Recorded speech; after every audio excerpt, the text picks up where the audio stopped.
Hello dear, आज हम लोग समझेंगे वकील, अधिवक्ता और बैरिस्टर किसे कहा जाता है। समझने की कोशिश करते हैं और ये बहुत ही आसान होता है, समझ में आ जाएगा। चलिए शुरू करते हैं कि वकील किसे कहा जाता है। यानी कि वह व्यक्ति जो अदालत में केस लड़ सकता है और बहस कर सकता है, उसे वकील कहते हैं।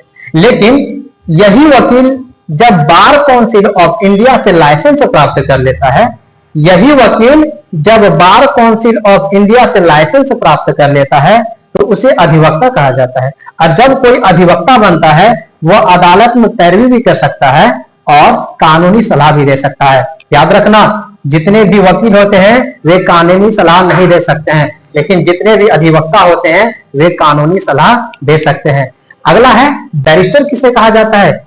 जब कोई व्यक्ति कानून की पढ़ाई इंग्लैंड से करता है, जब कोई व्यक्ति कानून की पढ़ाई इंग्लैंड से करता है उसे बैरिस्टर कहा जाता है। जैसे कि असीदुद्दीन अवैसी ने कानून की पढ़ाई इंग्लैंड से किया था, इसीलिए असीदुद्दीन अवैसी को बैरिस्टर कहा जाता है। अब यहाँ पर लास्ट इंपॉर्टेंट फैक्ट है कि जितने भी अधिवक्ता होते हैं वे वकील होते हैं।